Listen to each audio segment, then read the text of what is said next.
भर्याङमै कुर्सी ल्याएर बसेछ त को हो?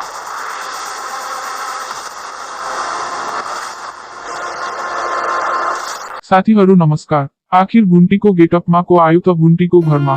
बुन्टी जस्तै देखिने त्यो व्यक्ति को हो भन्ने कुराले सबैलाई अचम्ममा पारिसकेको छ।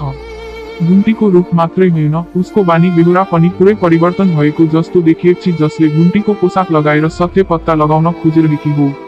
वास्तवमै सुकुमायाले यथार्थ बुझ्नका लागि यस्तो गेटअप अपनाएर बुन्टीको घरमा प्रवेश गरेकी हुन्छन्। तर घरका सदस्यहरूलाई यो कुरा थाहा हुँदैन। उनीहरू नबुझिकनै आफ्ना गल्तीहरू खुलाउन थाल्छन्, जसले गर्दा सुकुमायालाई सबै सत्य थाहा हुने निश्चित हुन्छ। यसरी उनीहरूको काला कर्तुत एक एक गरेर बाहिर आउनेछन्। तर अझै पनि बुन्टी कहाँ छिन् भन्ने कुरा पत्ता लागेको छैन। टोल छिमेक, भूपेन्द्रका दाजु भुवन र गाउँका सबै मानिसहरू बुन्टीको खोजीमा लागिरहेका छन्। उता भूमिकाको जीवनमा पनि समस्या सुरु भइसकेको छ। विगतमा बुन्टीलाई दिएको दुःख सम्झँदै अहिले आफै त्यस्तै व्यवहार भोग्न बाध्य भएकी छिन्। माइतीबाट घर फर्किँदा केही समय आराम पाउँछु भन्ने आशा राखेकी भूमिका घर पुगेपछि झन् ठुलो कामको बोझमा पर्छिन्। थकित अवस्थामा पनि उनलाई जबरजस्ती काम गराइन्छ, जसले गर्दा उनको अवस्था झन् खराब हुँदै जान्छ। त्यसैबीच भीम विदेश जाने तयारीमा लागेका छन् भने सुकुमाया सहर पुगिसकेकी छिन्। सहर पुगेपछि उनी बुन्टीको गेटअपमा घरमा प्रवेश गरेर सबै सत्य पत्ता लगाउने योजनामा छन्। अहिले पनि जेरी र श्रेयालाई उनी बुन्टी नै हुन् भन्ने लागेको छ, तर छिट्टै उनीहरूको असली रूप उजागर हुने निश्चित छ। बुन्टीकी आमा छोरी हराएको खबरले निकै व्याकुल भएकी छिन्। बारम्बार फोन गर्दा पनि सम्पर्क हुन नसकेपछि उनी झन् तनावमा छिन्। भूपेन्द्रको घरमा पुगेर उनले आफ्नी छोरीलाई फिर्ता दिन बिन्ती गर्छिन्, तर भूपेन्द्र भने अझै पनि सत्य स्वीकार गर्न तयार छैनन्। उनी आफ्नै श्रीमतीमाथि विश्वास गर्न नसक्ने अवस्थामा पुगेका छन्। यता सुकुमाया भने अत्यन्तै शक्तिशाली र न्यायप्रेमी पात्रका रूपमा अगाडि बढिरहेकी छिन्।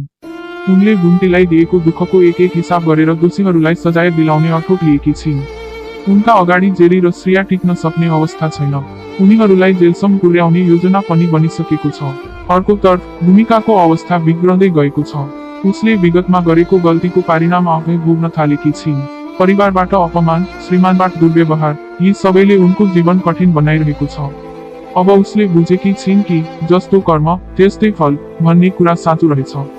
बुन्टी र भूपेन्द्रको राम्रो सम्बन्ध बिगार्ने मुख्य कारण नै जेरी र श्रेया भएको स्पष्ट भइसकेको छ। उनीहरूले भूपेन्द्रको कान भरेर बुन्टीप्रति घृणा पैदा गराएका छन्। यही कारणले बुन्टी घर छोड्न बाध्य भइन्।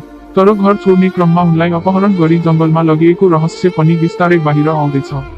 अहिले बुन्टीको अवस्था झन् गम्भीर बनेको छ। उनी बेहोस अवस्थामा अस्पतालमा भर्ना भएकी छिन् र आइसियुमा जीवन मृत्युको सङ्घर्ष गरिरहेकी छिन्। तर यो कुरा परिवारलाई अझै थाहा छैन। उता भूपेन्द्र र उनका परिवार भने अझै पनि बुन्टीलाई नै दोषी ठानिरहेका छन्। सुकुमाया सहर पुगेपछि अब घटनाले नयाँ मोड लिने निश्चित छ।